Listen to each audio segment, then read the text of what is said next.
11 this morning. Yeah, the 65-year-old pilot from Ham Lake is expected to survive after crashing his vintage 1955 plane at Anoka County Blaine Airport. He was the only person in the plane and is in critical condition right now.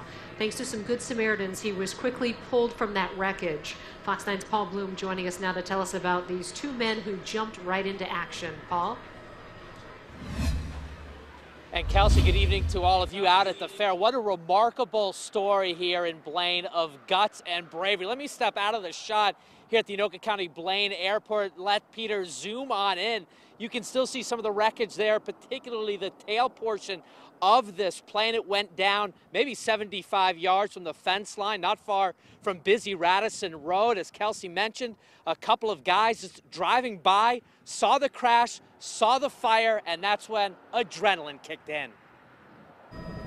The plane instantly went up in flames. Sky Fox 9 arriving on the north end of Anoka County Blaine Airport about the same time as emergency ground rescue crews. The 1955 T-28B Trojan engulfed, the pilot badly injured. Fortunately, a pair of good Samaritans made their way through and over the airfield's exterior fencing along Radisson Road to help.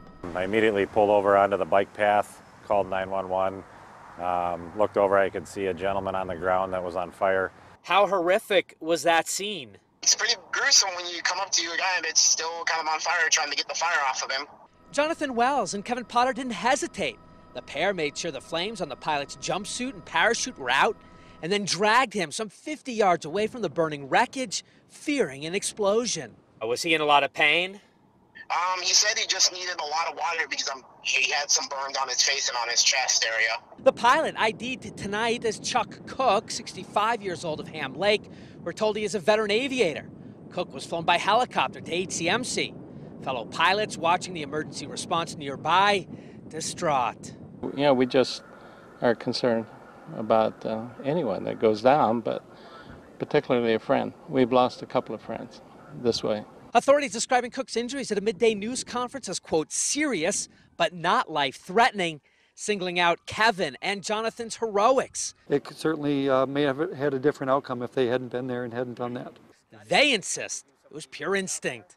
I saw the man on fire, so yeah, I knew he needed help, and I had to get out there and help him.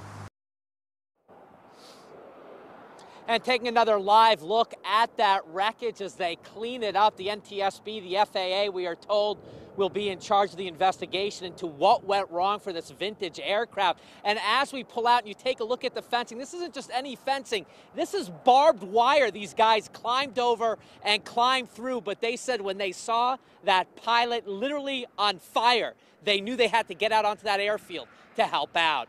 Guys, we're live in Blaine tonight. Paul Bloom, Fox 9. We'll send it back to the fair.